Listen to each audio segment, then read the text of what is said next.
Hello, good evening, everyone. Welcome to Bansal Academy. Myself, Sweetie Tarika, this side, and I'm teaching the math subject in the Bansal Academy. And as you already know Jammu Kashmir में maths exam जो है वो out हो चुका है, notification out है और जो प्रॉपर सिलेबस है वो भी हमारे पास आ चुका है। तो इसी एग्ज़ाम को देखते हुए अगर आपने एक बार सिलेबस के अगर आप गो थ्रू गए होंगे तो आपको पता चला होगा कि there are very few topics which are related to the graduation level, है ना, राइट। तो पोस्ट ग्रेजुएशन के जो टॉपिक्स हैं वो आपके इस एग्ज़ाम में बहुत ज़्यादा पूछे गए हैं। एंड यू ऑलरेडी नो कि जितने भी पोस्ट ग्रेजुएशन से रिलेटेड टॉपिक्स होते हैं या आपका सब्जेक्ट्स होते हैं, they are more theoretical and more difficult as compare to the graduation level. Okay, तो इसी को ध्यान में रखते हुए वी विल ट्राई कि हम एक ऑल्टरनेटिव सब्जेक्ट टॉपिक स्टार्ट करके चलेंगे, वन इजी वन डिफ़िकल्ट। तो इसी सीरीज़ में सबसे पहले मैं आपके साथ डिफरेंशियल ज्योमेट्री जो है आपके साथ स्टार्ट करने लगी हूँ। ठीक है जी, बहुत इंटरेस्टिंग टॉपिक है, नो डाउट। अगर हम पोस्ट ग्रेजुएशन के लेवल से देखें, नो डाउट डिफ़िकल्ट भी है, बट डेफिनेटली अगर आप इसको नए तरीके से एक बार समझेंगे ना, आई गारंटी कि आपको इस टॉपिक में कोई दिक्कत नहीं आने वाली। ठीक है, बट प्रोवाइडेड कि हमने इसको थोड़ा अच्छे एडवांस लेवल पे एंड विद गुड अंडरस्टैंडिंग हमने इसको जो है कवर अप करना है। So without wasting time late us start with the video.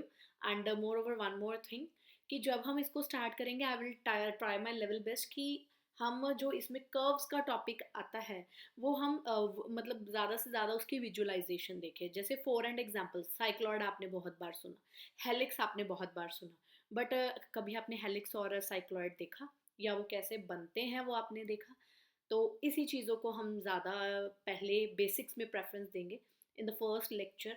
No doubt कि आपका जो सिलेबस है it is starting with the torsion and curvature of the curves. हाँ, बट टोर्शन एंड कर्वेचर पर ऑफ द कर्व्स आप तभी आएंगे अगर आपको कर्व्स का कॉन्सेप्ट जो है वो क्लियर होगा। तो सबसे पहले हम स्टार्ट करते हैं कर्व्स, बेसिक्स से स्टार्ट करेंगे, then we will move to the higher जो हमारे पास टॉपिक्स हैं उस पे जाएंगे हम। ठीक है जी, okay. So let us start without wasting time.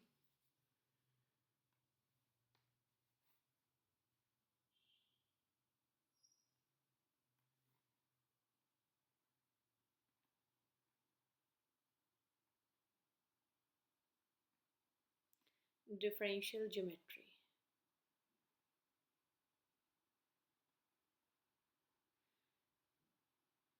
What is the differential geometry? Basically, it is the study of the curves. Differential geometry में हम क्या करने वाले हैं? It is the study of the curves.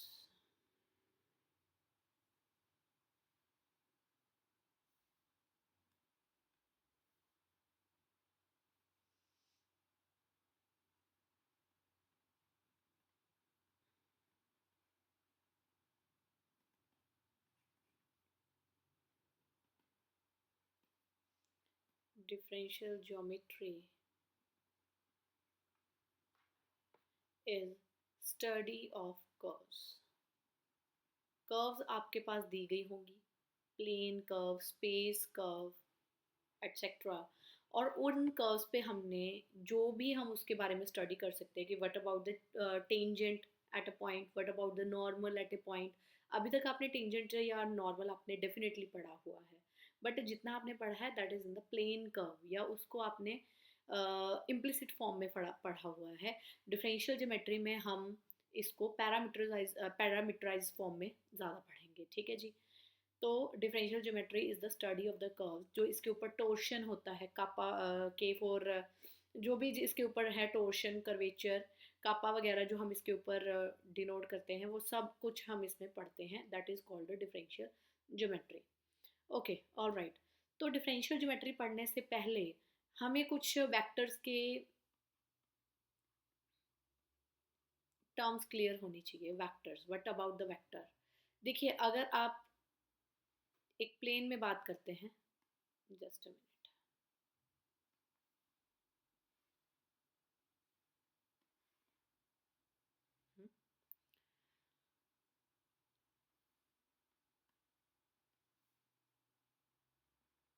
Just suppose आपने ये vector draw करा, आप किससे कैसे कहेंगे कि it is the vector, why it is the vector? Suppose जो आपके पास ये पॉइंट है दैट इज 2, 2 मीन्स कि ऑन द एक्स एक्सिस हमने 2 यूनिट मूव करा and again on the Y axis हमने 2 यूनिट मूव करा। ठीक है जी, तो ये हमारे पास इस पॉइंट को हमने with the help of vector हमने एक डिनोट करा फ्रॉम द ओरिजिन। तो it could also be write it as 2i plus 2j cap. That means कि on the x axis we are going 2 units and on the y side we are going again 2 units। alright, तो इसमें vector का बहुत ज़्यादा role रहेगा क्योंकि जो भी हम कर्व्स यहाँ पे डिनोट करेंगे in the form of vector हम डिनोट करेंगे। जो हमें एक और चीज़ पता होनी चाहिए दैट इज यूनिट वेक्टर। बाकी साथ साथ मैं आपको वेक्टर के साथ रिलेट कर करके डेफिनेटली गाइड करूँगी। यूनिट वेक्टर क्या होता है? कोई भी आपके पास मान लीजिए ए वेक्टर है, this is the A vector, okay, it is not a unit vector, not a unit vector. हमें अच्छा मुझे कैसे पता चला it is not a unit vector? क्योंकि unit vector generally A cap से डिनोट किया जाता है। अगर मैं ए वेक्टर की जगह यहाँ पे ए कैप लिखती तो दैट मीन्स कि वो एक यूनिट वेक्टर होता। तो ए कैप क्या है यहाँ पे? नोटेशन है जिससे हमें क्लियरेंस रहता है कि व्हाट इज कि जो हमें वेक्टर दिया गया है वो यूनिट है कि नहीं। So it is definitely the unit vector. Unit vector निकाला कैसे जाता है? वेक्टर को उसके मैग्नीट्यूड से आप क्या कर दीजिए, डिवाइड कर दीजिए। ठीक है, ये आपने डेफिनेशन पढ़ी हुई है, बट इसकी हम फिजिकल यहाँ पे लाइव देखते हैं कि what is the unit vector. ये आपके पास एक वेक्टर था, देखिए 2,2, और अगर इसकी मैं लेंथ निकालूँ, इस वेक्टर की लेंथ निकालूँ कि what is the length of this vector, कैसे निकालते हैं?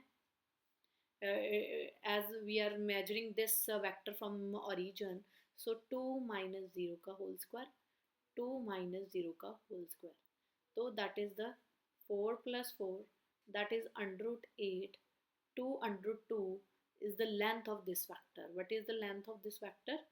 इसकी लेंथ मेरे पास कितनी आ गई है? 2 under root 2। ठीक है जी, अब मैं क्या चाहती हूँ कि मुझे इतना बड़ा वेक्टर नहीं चाहिए, मुझे इसकी लेंथ यूनिट चाहिए। बहुत जो है नेम से ही क्लियर हो रहा है यहाँ पे, यूनिट वेक्टर, एक ऐसा वेक्टर जिसकी लेंथ कितनी हो, एक यूनिट हो, 1 यूनिट हो, यूनिट दैट इज 1, यूनिटी हो। तो मैं क्या चाहती हूँ अब ना, इसकी लेंथ जो मेरे पास है दैट इज 2 under 2 है, मैं क्या चाहती हूँ कि इसकी मुझे लेंथ 1 यूनिट मिल जाए। तो मान लीजिए कि यहाँ से लेके यहाँ तक it is of the 1 unit, it is of the 1 unit. तो मैं क्या करूँगी, जो इसको निकालने के लिए हम क्या करेंगे, इस वेक्टर को जिसकी लेंथ 1 हो, आपका जो वेक्टर है 2i प्लस 2j, इसको इसकी लेंथ से ही आप क्या कर देंगे, डिवाइड बाय 2 under 2। तो on dividing we get i upon √2 plus j upon √2। तो जो अब ये मैंने वेक्टर निकाला, ये मेरे पास यूनिट वेक्टर आ गया। तो अब आप कहेंगे ma'am how are you sure कि ये यूनिट वेक्टर है? निकालिए इसकी लेंथ, निकालिए। लेंथ के लिए हम ऐसे मैग्नीट्यूड लिखते हैं, निकालिए। तो सबसे पहले फ्रॉम ओरिजिन ही निकाल रहे हैं इसको भी, तो 1/√2 माइनस 0 का होल स्क्वायर प्लस 1/√2 माइनस 0 का whole square, so it become half plus half, half plus half is √1 which is 1। तो ध्यान से देखिए, अब जो इस वाले वेक्टर की जो मेरे पास लेंथ है, length of this vector is length of a unit vector is 1। इसकी मेरे पास अब लेंथ कितनी आ रही है, 1। That's why it is a unit vector. ये काफ़ी ज़्यादा इंपॉर्टेंट रोल प्ले करेगा हमारे डिफरेंशियल ज्योमेट्री में, पूरा वेक्टर जो हमारे पास कैलकुलस है। सो मेक श्योर कि जो भी व्यूअर्स मेरी वीडियो देख रहे हैं, तो अगर वो एक बार जल्दी से गो थ्रू हो जाएं वेक्टर्स को लेके, आपको बड़ा इजी रहेगा। मोर ओवर मैं भी आपके साथ कोरिलेट करती रहूँगी कि कैसे डिफरेंशियल ज्योमेट्री में एवरीथिंग आपको कोरिलेशन जो है वो आपको दिखेगा कि it is totally correlated to the vectors. अगर हमें वेक्टर आता है तो बड़े अच्छे से हम डिफरेंशियल ज्योमेट्री में कर्व्स की स्टडी कर सकते हैं। ठीक है जी, नेक्स्ट आ गया हमारे पास Now the next topic is curves. What about the curves?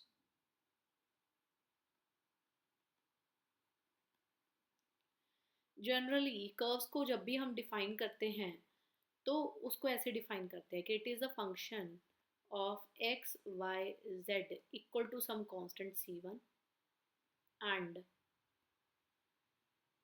X Y Z equal to some constant c2 इस फॉर्म में. जैसे फॉर एंड एग्जाम्पल, जैसे हम एग्जाम्पल एक लें. एज यू ऑलरेडी नो कि X square plus Y square equal to 1 is equation of circle. Equation of circle, right. तो अगर आप इसको भी देखेंगे, इसकी इम्प्लिसिट फॉर्म जो है, it is the function of X comma Y equal to some constant 1.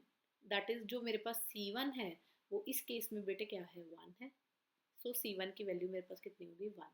So we can represent the curve as, कैसे रिप्रेजेंट कर सकते हैं, it is a function of X Y Z is equals to some constant c1. Alright.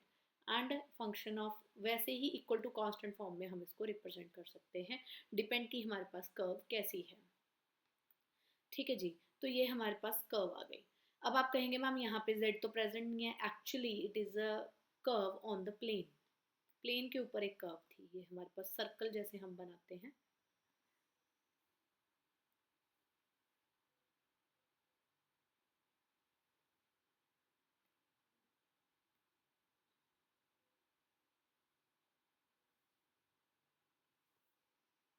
जैसे ये हमारे पास circle होता है तो इसको हम X square plus Y square equal to 1 form में जो है प्रेजेंट करते हैं.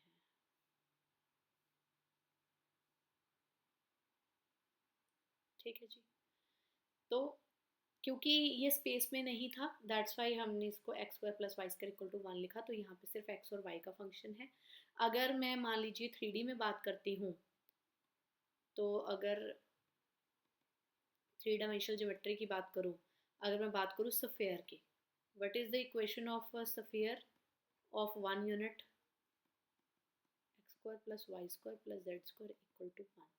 So again it is a function of x, y, z equal to some constant, right? तो यहाँ पे आपके पास z भी इंक्लूड हो गया, डिपेंड कि हमारे पास कैसी कर्व है. ठीक है जी. तो एक तो कर्व को रिप्रेजेंट करने का ये तरीका है. The next form to represent the curve is parametric form. That is the very important form. क्यों? क्योंकि पूरी की पूरी जो हमारे पास डिफरेंशियल ज्योमेट्री है वो पैरामीट्रिक कर्व्स के ऊपर डिपेंड करती है. इनको हम बहुत कम यूज़ करते हैं. जो हमारे पास इम्प्लिसिट फॉर्म है, पैरामीट्रिक फॉर्म हम ज़्यादा यूज़ करते हैं. जैसे आप देखेंगे कि हमारे पास ज़्यादातर जो क्वेश्चंस हैं डिफरेंशियल ज्योमेट्री में, they are based on the parametric form. चलिए जल्दी से एक बार जो है हम पैरामीट्रिक फॉर्म भी रीड कर लेते हैं कि what is the parametric form. First let us start with the definition of the parametric form.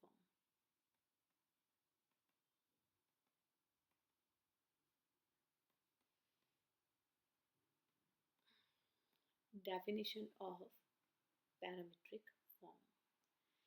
Parametric form में क्या होता है, हमारे पास इक्वेशन वही रहती है जो हम स्टडी कर रहे हैं. जैसे कि मान लीजिए मैं एक कर्व स्टडी कर रही हूँ, दैट इज द सर्कल, है ना. It is the equation of curve, that is called circle. अब मैं क्या चाहती हूँ कि इस सर्कल के में जो एक्स और वाई था उसकी जगह में कोई और एक पैरामीटर इंट्रोड्यूस कर दूँ.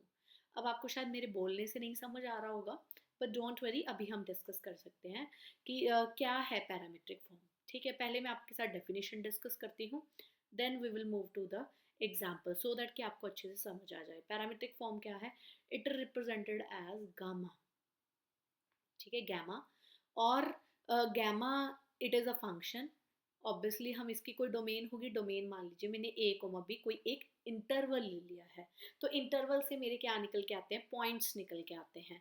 अब मान लीजिए मुझे जो कर्व है वो आर एन में बनानी है, एन डायमेंशनल स्पेस में बनानी है, तो मैं यहाँ पे आर एन लिख दूंगी. अगर मुझे प्लेन कर्व बनानी है, यही कर्व एक प्लेन के ऊपर बनानी है, सेम कर्व प्लेन के ऊपर, तो इसी को आप क्या करेंगे, इसी फंक्शन को आप R2 पे मैप कर देंगे. What do you mean by R2? Again it is a plane.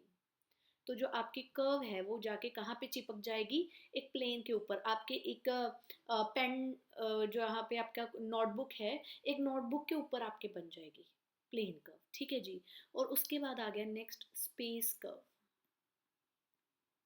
Space curve में फिर आप कैसे करेंगे, पैरामीट्रिक फॉर्म कैसे लिखेंगे कर्व की, gamma, again it is from, जो है इट इज अ फंक्शन जिसकी डोमेन ए कोमा बी, वहां से आपका एक पॉइंट टी निकल के आ रहा है, बट जहां पे आपने इस कर्व को पेस्ट करना है that is the R3, that is the R3।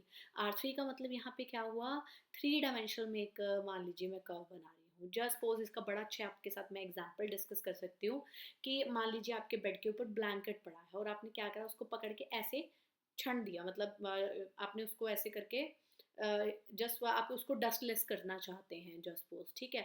तो जब आपने उसको पकड़ के ऐसे पटका, तो वहां पे आप देख रहे होंगे कि वहां स्पेस में उसकी सिलवटें बनती हैं, दैट इज द कर्व बनती है ना स्पेस में। तो स्पेस में यही कर्व जो आपके पास है वो अब ऐसी दिखेगी, ठीक है जी। बट मेक श्योर जो ये कर्व है वो ऐसे नहीं कि एक आपकी नोटबुक के ऊपर चिपक गई, नहीं। मान लीजिए कि आप रूम के अंदर बैठे हैं, आपके रूम में एक स्पाइडर ने जाला सा बनाया, तो वो जाला से जस्ट सपोज कि लमक गया है ना, वो बेंड हो गया, तो वो जिस शेप में है that is called the curve. क्योंकि अब हमने इसको किस में देखा है, अपने 3 डायमेंशनल रूम में देखा है, that's why it is called space curve, it is called space curve, ठीक है जी। अब आई थिंक कि आपको ये बार बार जो डोमेन है ए कोमा बी, यहाँ पे प्रॉब्लम आ रही होगी, मैं इसको आपके साथ डिस्कस करती हूँ कि व्हाट इज दिस इंटरवल, ठीक है जी। तो पहले हम एक एग्जाम्पल से स्टार्ट करते हैं, आपको क्लियर हो जाएगा। एग्जाम्पल, जैसे कि मान लीजिए आप सबने देखा हुआ होगा ये gamma of T. Gamma of T basically क्या है, अगर मैं प्लेन कर्व की बात करूँ तो, प्लेन कर्व की बात कर रही हूँ, प्लेन कर्व की बात कर रहे हैं तो इधर देखिए प्लेन कर्व में क्या है, इधर R2 रहता है, इधर क्या रहता है R2। तो R2 का मतलब क्या है कि यहाँ पे एक x होगा, x का फंक्शन होगा, और एक y का फंक्शन होगा, दैट्स इट। अगर R3 स्पेस में कर्व होता तो x y के साथ क्या होता, z होता, ठीक है जी। तो प्लेन कर्व x और y, x ऑफ t मान लीजिए मैं लिख दूं cos t, and y of t मैं लिख दूं मान लीजिए sin t, ओके। तो आपने क्या देखा होगा, आगे पहले थोड़ा और डिस्कस कर लें। एज वी ऑलरेडी नो कि cos square T plus sine square T is 1, है ना। तो कोस स्क्वायर, उसके बाद ये बन गया X square plus Y square equal to 1। What is this, it is the circle on plane. तो ध्यान से देखिए, जो अभी मैंने यहाँ पे x of T cos T and y of T sine T लिखा था, इसने बनाया क्या basically, again it is the equation of the circle, circle ही है, पर उसको रिप्रेजेंट करने का एक डिफरेंट वे है यहाँ पे।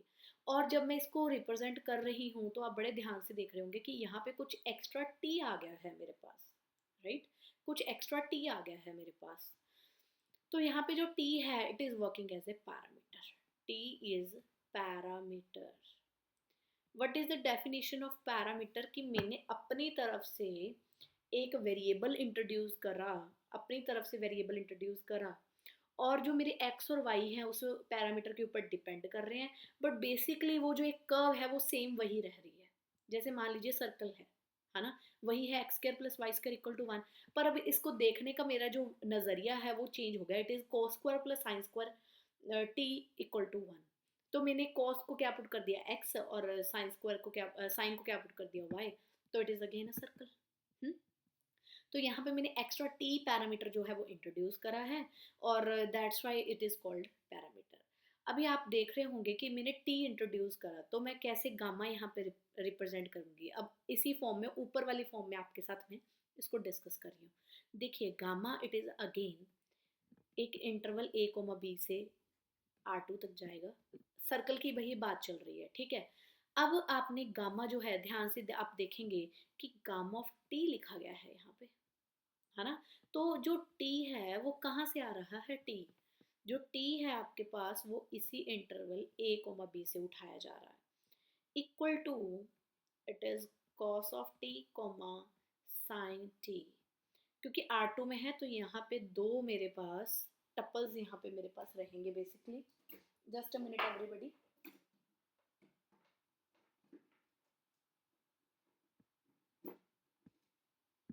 तो बेसिकली यहाँ पे मेरे पास टू टपल्स जो है मेरे पास यहाँ रहेंगे, एक को मैंने कोस टी लिखा, एक को साइन टी, और जो यहाँ पे टी की वैल्यू है वो इसी इंटरवल a कोमा b से उठाई जाएगी। ठीक है जी। और वो जाके कहाँ पे मैप हो जाएगा, R2 में मैप हो जाएगा। दैट्स वाई यहाँ पे क्या है, मेरे पास टपल है। ठीक है जी। आई होप कि आपको प्लेन कर्व जो सर्कल की हेल्प से समझ आया होगा कि टी कहाँ से आ रहा है। It is coming from this open interval a comma b। ठीक है जी। आगे देखते हैं एक और एग्जांपल, इसको मैं ड्रॉ भी आपके साथ करके दिखाऊंगी क्योंकि थोड़ा इजी भी है इसको ड्रॉ करना। जैसे क्वेश्चन भी साथ में हो जाएगा। We are doing an example of parabola y equal to x square. अब मुझे इसकी पैरामीट्राइज फॉर्म निकालनी है और मैं आपके साथ डिस्कस करूंगी। ये पैराबोला है, मैं आपके साथ इसकी दो फॉर्म्स डिस्कस करूंगी और आप बताएंगे कि कौन सी पैरामीट्रिक फॉर्म है और कौन सी नहीं है। ठीक है जी। y equal to x square, तो मुझे अपनी तरफ से t इस तरीके से इंट्रोड्यूस करना है कि सो दैट कि वो पैराबोला को क्या करे, रिप्रेजेंट करे।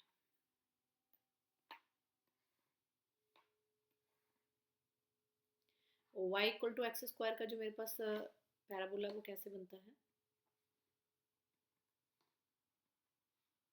2x और एक y, वो भी positive side, right. X square है मतलब पॉजिटिव साइड और नेगेटिव साइड दोनों लेंगे। It is kind of the trick to draw the parabola.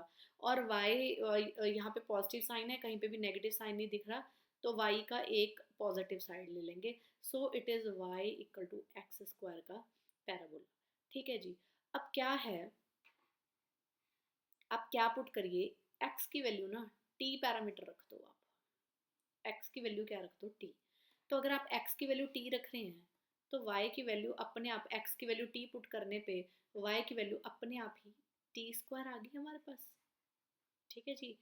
तो अगर आप देखें, अगर मैं अब इसका गामा रिप्रेजेंट करूँ तो क्या होता है, x of t comma y of t, right. x of t में मेरे पास t पैरामीटर क्या था, t, और y की जगह क्या आ जाएगा, t का स्क्वायर। अब मैं आपको इसकी हेल्प से पैराबोला ड्रॉ करना सिखाऊंगी। ठीक है जी। अब मैंने क्या कहा था आपको कि गामा आप किसी एक इंटरवल से अपनी मर्जी से उठाएंगे। इंटरवल कुछ भी आपके पास हो सकता है, that is up to you, up to R2, क्योंकि ये भी मेरे पास एक पैराबोला जो है मेरे प्लेन में है, तो मैंने यहाँ पे R2 लिया। मैं चाहती हूँ कि इसी जो मेरे पास पैराबोला है उसके लिए मैं इंटरवल क्यों ना minus infinity to infinity choose कर लूँ। ठीक है। Minus infinity to infinity choose करने का मतलब ये है कि मैं यहाँ से अब कोई भी पॉइंट जो t की वैल्यू है वो कोई भी पिक कर सकती हूँ, आई एम फ्री, है ना। तो ठीक है जी, यहाँ से मुझे t लेने हैं, तो जो t की वैल्यू है वो अब माइनस इन्फिनिटी टू इन्फिनिटी मुझे पिक करनी है। Let us draw the parabola with the help of parameter t। Alright. तो देखिए, सबसे पहले मैं क्या कर रही हूँ, t की वैल्यू पिक कर रही हूँ अपने यहाँ से। मैंने t की वैल्यू 0 पिक करी, तो जब मैंने t की वैल्यू 0 पिक करी तो x की वैल्यू भी क्या आ गई 0, y की वैल्यू भी 0, तो 0 0 आ गया। तो मतलब एक मेरे पास ये वाला पॉइंट बन गया 0 0। अब इसके बाद मैंने क्या करा, मैंने x की वैल्यू जो है, सॉरी t की वैल्यू मैंने रखी 1। तो मैंने देखा कि जब मैंने t की वैल्यू 1 रखी तो x और y की वैल्यू क्या आएगी, इट इज़ 1 कॉमा 1, तो एक 1 कॉमा 1 पॉइंट आएगा। फिर जब मैंने t की वैल्यू 2 रखी तो x की वैल्यू 2 और इसका स्क्वायर 4, तो 2 और इधर से मेरे पास हो गया 4, ये आ गया। अब मेरा मन कर रहा है, क्योंकि देखो मैंने t बड़ी जो क्लेवरनेस के साथ माइनस इन्फिनिटी टू इन्फिनिटी मैंने अपना इंटरवल रखा। अब मैं t की वैल्यू नेगेटिव साइड भी रखूंगी -1, तो x की वैल्यू -1 और y की वैल्यू स्क्वायर करने पे 1, तो -1 और 1 अगेन ये पॉइंट आ गया। t की वैल्यू -2 रखिए, तो x की वैल्यू -2 स्क्वायर इसका आ गया 4, तो ये वाला पॉइंट आ गया। तो जब आप इनको अब ज्वाइन करेंगे, जब आप सारे पॉइंट्स ज्वाइन करेंगे तो it will be like this. ठीक है जी, that is y equal to x square का पैराबोला। ठीक है जी, तो ये मेरे पास पैराबोला बन गया। नाउ द नेक्स्ट इज, अब मैंने आपको एक बताना था कि कैसे हम आइडेंटिफाई करें कि कोई पैरामीट्रिक फॉर्म है या नहीं है। ये तो आपको समझ आ गया जो अभी मैंने आपके साथ डिस्कस करा। अब इसका एक अच्छा केस आपके साथ डिस्कस करती हूँ, आपको इंटरेस्टिंग भी लगेगा काफ़ी, और पैरामीटराइजेशन का जो आपका कॉन्सेप्ट है वो भी अच्छे से क्लियर होगा। देखिए, check x equal to T square and y equal to T की power 4 is parameterization form, parameterization form of parabola y equal to x square. हमने चेक करना है कि ये इसकी पैरामीटराइजेशन फॉर्म है या नहीं है। देखिए, सबसे पहले तो जो भी हमने चेक करना है उसको हम यहाँ पे रख के देखेंगे इम्प्लिसिट कर्व में। अगर तो सेटिस्फाई हो रहा है फिर देखेंगे। अब एक चीज़ मैं आपको और बताऊँ, यहाँ पे आपने देखा कि पैराबोला, जब भी हम कोई पैरामीटराइजेशन फॉर्म चेक करते हैं कि वो है या नहीं है, तो जितनी आपके पास कर्व है वो पूरी की पूरी प्रेजेंट होनी चाहिए। आप हाफ कट नहीं कर सकते। जैसे y equal to x square अगर पैराबोला की बात हो रही है, तो ऑब्वियसली अंडर ऑब्जर्वेशन मेरे ये पूरा का पूरा ग्राफ आ जाएगा, आप इसमें से कुछ नहीं स्किप कर सकते। Minded, okay. तो जो ये आपके पास कंप्लीट पूरा का पूरा जो आपके पास ये है, ये कंप्लीट जो आपके पास कर्व बनी, दैट इज द पैराबोला। अगर मैं इसमें से अब हाफ कट कर दूँ तो आप इसको पैराबोला कहेंगे? नहीं, ये फुल ही पैराबोला है। तो अब हमने चेक करना है कि जो अभी मैंने x equal to T square and y equal to T की पावर 4 आपको दिया, क्या वो पैरामीटराइजेशन फॉर्म है y equal to x square parabola की? लेट अस चेक करते हैं, चलिए।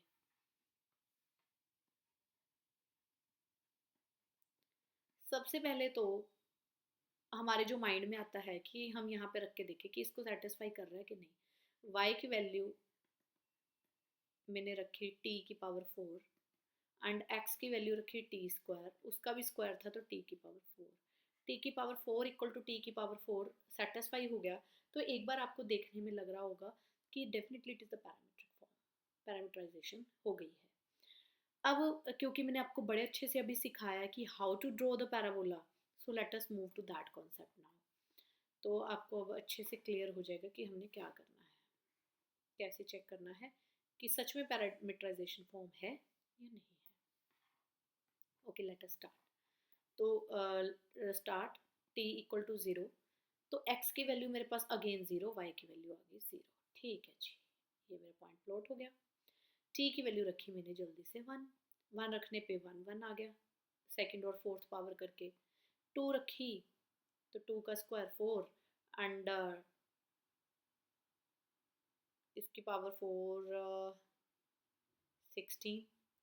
टी की वैल्यू अब -1 और -2, जैसे हमने पहले रखा था वैसे ही करेंगे।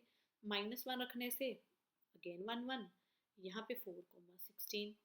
तो जब मैं ड्रॉ करने बैठी, मैंने क्या देखा, यहाँ पे 0 0, फिर 1 और 1 आ गया, 2 3 4, चलो कोई बात नहीं, 4 पे जाके ये 16 पे मिल गया। सॉरी, 16 यहाँ पे होगा कहीं मेरे पास। तो जो बीच वाले पॉइंट्स है वो भी आ जाएंगे। जैसे आप कहेंगे कि मैम फिर 2,4 कैसे आएगा? 2,4 के लिए क्या है, आप t की वैल्यू इंटरवल में से रख रहे हैं, राइट? हम t की वैल्यू इंटरवल -∞ टू इन्फिनिटी में से रख रहे हैं, जैसे पिछले क्वेश्चन में करा। तो क्यों ना मैं t की वैल्यू √2 रख लूँ, बिल्कुल नहीं कुछ स्किप होने वाला। स्क्वायरिंग करेंगे 2, फोर्थ पावर करेंगे इट विल बी 4, तो देखिए 2 और 4 भी यहाँ पे आ जाएगा, तो नहीं कोई पॉइंट स्किप होगा यहाँ पे। बट जब हम नेगेटिव साइड देख रहे हैं, जब मैं t की वैल्यू -1 रख रही हूँ तो भी 1,1 ही पॉइंट आ रहा है, -2 रखने पे भी 4,16 पॉइंट ही आ रहा है। तो ये मेरे पास ऐसे जाके पैराबोला ये बन गया। What about the negative side? ठीक है कि नहीं? देखिए थोड़ा सा, y equal to x square parabola जो था वो मेरे पास ये वाला पैराबोला था पूरा का पूरा। मुझे पता है कि इम्प्लीसिट फॉर्म जो है y equal to x square वो इस ग्राफ को प्रेजेंट करती है। पर जब मैंने इसकी पैरामीट्रिक फॉर्म लिखी तो मैंने क्या देखा कि सिर्फ ये वाली साइड ही जो है पॉजिटिव साइड ड्रॉ हो रही है। क्यों? अच्छा ये भी सुन लीजिए क्यों। क्योंकि x equal to T square है, तो t की वैल्यू चाहे कुछ भी हो, अगर t की वैल्यू कुछ भी है, वेदर इट इज पॉजिटिव और नेगेटिव, टी स्क्वायर की वजह से जो x है वो हमेशा पॉजिटिव ही रहेगा। तो जो मेरा ग्राफ है वो x की पॉजिटिव साइड ही बनेगा। तो पूरी पूरी की पूरी y equal to x square curve को तो इसने रिप्रेजेंट किया नहीं। So it is not a parametrizable curve, not parametrizable curve.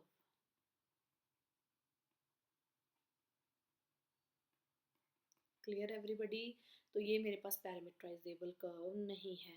जबकि अगर मैं इसकी बात करूं x equal to t and y equal to T square की, तो यहाँ पे t की किसी भी वैल्यू के लिए x की वैल्यू पॉजिटिव भी आएगी, नेगेटिव भी आएगी। So it is the parametrizable curve. ठीक है जी। आई होप कि आपको with graph parameterization of curve का जो मीनिंग है वो अच्छे से क्लियर हुआ होगा। ठीक है। अगर आपको एक बार कर्व्स अच्छे से माइंड में बैठ जाएंगी ना, तो आप बड़े आराम से उसका टोर्शन जो है या कर्वेचर है वो भी बड़े अच्छे से आप ग्रेस्प कर पाएंगे। क्योंकि जो आपके पास एमएससी का सब्जेक्ट होते हैं, they are not easy to grasp. Mind में रखना इजी नहीं है, बट अगर आप समझ के कई चीज़ों को करते हैं तो ग्रेस्पिंग जो है वो इजी हो जाती है। ठीक है जी। चलो, अब हमने पैरामीटराइजेशन का कॉन्सेप्ट कर लिया। नेक्स्ट हम करते हैं टेंजेंट एंड नॉर्मल की तरफ जाएंगे कि what is tangent and normal. अभी तक जो आपने टेंजेंट और नॉर्मल पढ़ा हुआ है अर्लियर क्लासेस में, वो हम आपने प्लेन में ही पढ़ा है। पैरामीटराइजेशन फॉर्म ने अभी तक आपने नहीं करा। ठीक है। चलो, टेंजेंट एंड नॉर्मल स्टार्ट करने से पहले एक दो कर्व्स आपके साथ डिस्कस कर लूँ जो ज्योमेट्री में बहुत ज़्यादा इंपॉर्टेंट है। दीज कर्व्स जो ऑलरेडी मैंने आपके सामने ये रखी हैं, जो आपके सामने ये आपको कर्व दिख रही है, दैट इज कॉल्ड हेलिक्स। बहुत इंपॉर्टेंट है, it is called helix curve. अगर मैं आपको इसके क्वेश्चंस दूं तो पहले आपको पता होना चाहिए कि हेलिक्स कर्व कैसा होता है। ठीक है। और इसका जो वन राउंड है, अगर मैं आपको यहाँ पे बताऊं थोड़ा सा, ये फुल राउंड ऐसे कंप्लीट होता है। तो जो टी की वैल्यू है, यहाँ पे जो भी जहाँ से भी आप टी नॉट पॉइंट से स्टार्ट करेंगे, एक पूरा रोटेशन लेने के लिए आपको 2 पाई का रोटेशन लेना पड़ेगा, that is T not plus 2 pi for one full rotation, for one rotation. इसकी नॉलेज भी बहुत ज़्यादा इम्पॉर्टेंट है। क्वेश्चंस आएंगे कि find its the unit curve, find its torsion, find its curvature. तो आपको अगर वन रोटेशन के लिए कुछ भी चाहिए तो ऑब्वियसली उसके लिए आप 2 पाई ऐड करेंगे फ्रॉम जहाँ से भी आपने बिगनिंग उसकी स्टार्ट करी है, to take one complete round. Alright.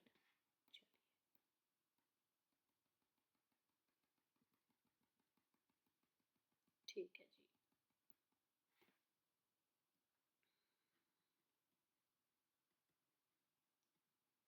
जी। एक रोटेशन के लिए मुझे 2 पाई ऐड करना है। ऑलराइट। हेलिक्स कर्व, अब इसकी पैरामीटराइजेशन फॉर्म हमें पता होनी चाहिए। काफ़ी सारी कर्व्स हैं जिसकी पैरामीटराइजेशन हमें पता होनी चाहिए। जैसे कि फर्स्ट ऑफ ऑल अभी हमने करा y equal to x square, तो it's a parameterization is t comma t का square. Second is x square plus Y square equal to 1, इसकी पैरामीटराइजेशन। देखिए x की वैल्यू आप t रखिए, x की वैल्यू आप t रखिए। अभी करवा देती हूँ आपको कि कैसे इसको निकालेंगे।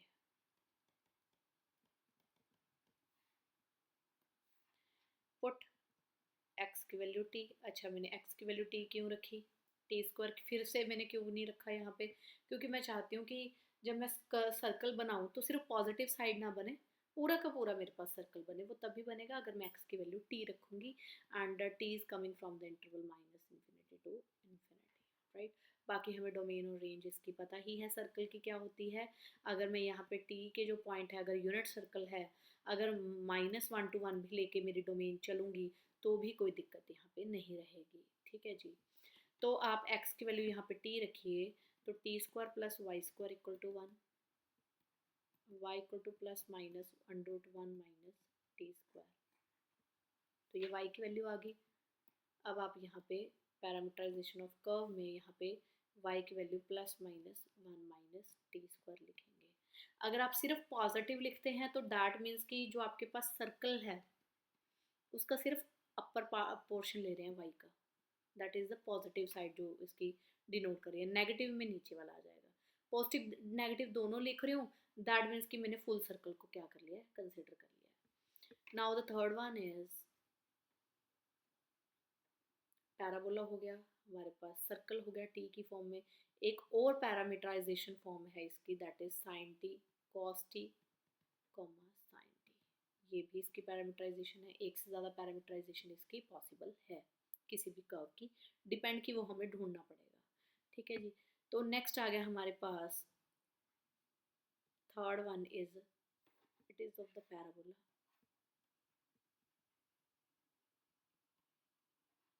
it is of the parabola and it is of the circle. All right, and next is the cycloid and the fourth one is helix.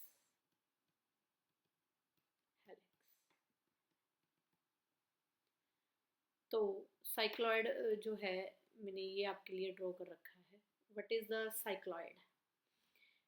Basically cycloid बनता कैसे है,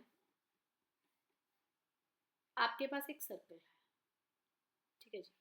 आपने क्या करा, आपने यहाँ से स्टार्ट करा, आपने इस सर्कल को विदाउट स्लाइडिंग, स्लाइडिंग करके लेके जाना कि ऐसे आप इसको स्लाइड कर लेनो, रोटेशन करनी है आप इसको, आपने इसकी रोटेशन करनी है along the X axis, x axis के अलोंग आपको इसको रोटेट करते हुए जाना है।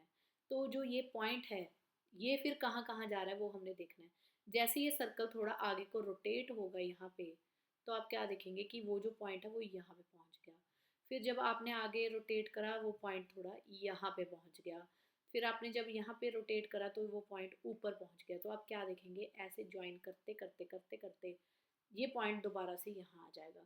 तो सर्कल की बात नहीं हम कर रहे, we are talking about this curve कि path of point, path of a point, एक पॉइंट का पाथ, एक पॉइंट का पाथ जब सर्कल रोटेट करता हुआ गया तो उस पाथ को क्या कहा जाता है, cycloid. Actually this green curve is called cycloid, is called cycloid. And what is the parameterization form of the cycloid is, if radius of this circle is a, radius of circle is a, so what is the parameterization form, it is a bracket t minus sin t comma a 1 minus cos t।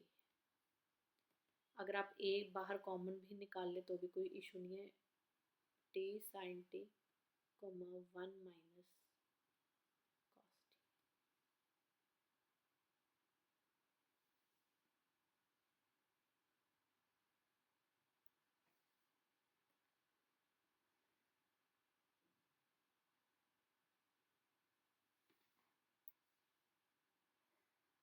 So it is the parameterization form of the cycloid. Very important, काफ़ी बार आपको question यहीं से पूछा जाएगा। May be आपको ये भी पूछ ले कि जो साइक्लॉइड है उसकी पैरामीटराइजेशन फॉर्म क्या है। आपको 4 ऑप्शंस दी जाएंगी and you have to choose कि what is the parameterization of the cycloid. Now come to the helix, we are done with the cycloid. Now what is the parameterization curve, that is come of t, क्या है मेरे पास यहाँ पे a t minus sin t and a 1 minus cos t. It is the parameterization form of cycloid. Next is the helix. Just minute everybody.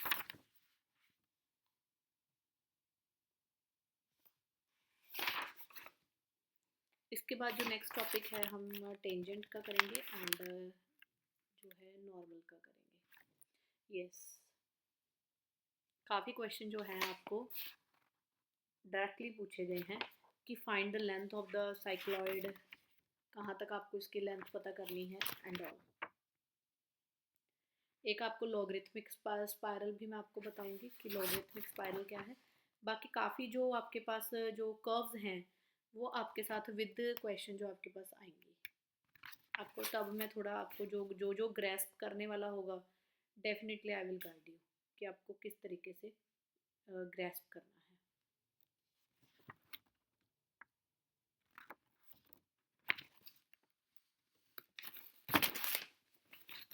Just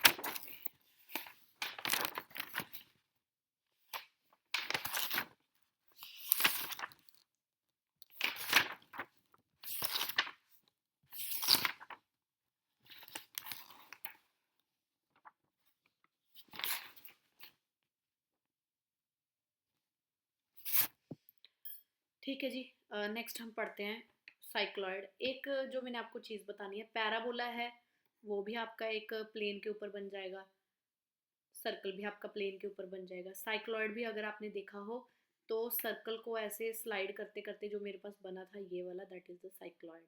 तो ये भी मैंने आपके सामने यहाँ बोर्ड पे ही बना दिया, वाइट बोर्ड पे. That's why it is again a plane curve. ये भी मुझे बताना था आपको, it is again a plane curve. सब की सब जो है एक प्लेन के ऊपर ड्रॉ हो गई है, बोर्ड पे ड्रॉ हो गई है plane curve. Now the next example is a helix which is example of space curve. आप यहाँ पे देख भी पा रहे होंगे इस यहाँ पे पिक्चर में कि ये 3D एक तरह से आपके पास पिक्चर है हेलिक्स. तो यहाँ पे जो इसकी पैरामीटराइजेशन फॉर्म है gamma of T is a cos t A sin t. देखिए बन तो सर्कल ही रहे हैं, ध्यान से देखिए ऐसे करके आपके पास सर्कल्स बन रहे हैं हेलिक्स में. सर्कल है तो कहीं ना कहीं सर्कल के साथ सेम होगा, ए cos t ए sin t. और बट इसकी जो लेंथ है इस बार इसकी हाइट भी है. स्पाइरल ऐसे बनता हुआ नीचे की तरफ आ रही है, हाइट है तो हाइट हम अपनी तरफ से कुछ भी रख सकते हैं. तो इसका जो मेरे पास वेरिएबल है वो चेंज होगा, B T. It depend upon the Z function T. T that is जो जेड के ऊपर डिपेंड करेगा. ठीक है जी. जो सर्कल्स का मेरे पास सर्कल का जो मेरे पास रेडियस रहेगा वो ए रहेगा, ए पे डिपेंड करेगा. और जो मेरे पास बी है दैट रिप्रेजेंट द हाइट, कि उसकी हाइट कैसी रहेगी. So it is the parameterization form of the helix. So till now so far ये मेरे पास जो 4 पैरामीटराइजेशन मैंने आपको करवाई है, आप इसको ग्रेस्प करेंगे, इसको याद रखेंगे क्योंकि आपको एग्जाम में डायरेक्ट भी पूछ सकता है कि find the unit vector unit tangent vector of the helix, find the unit tangent vector of the cycloid. तो अगर आपको हेलिक्स साइक्लॉइड की पैरामीटराइजेशन फॉर्म याद है तो यू कैन इजीली कैलकुलेट. ठीक है जी.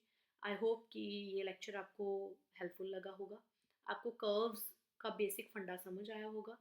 इन the next video we will explore more about the curves, जैसे what is the tangent, what is the normal and all. तब तक के लिए आप इसके जो बेसिक्स हैं वो सारे एक बार दोबारा से रीड करके आएंगे. इन द नेक्स्ट वीडियो हम आगे स्टार्ट करेंगे. Alright, just a minute everybody. Okay, good evening to all the students. Keep watching our video.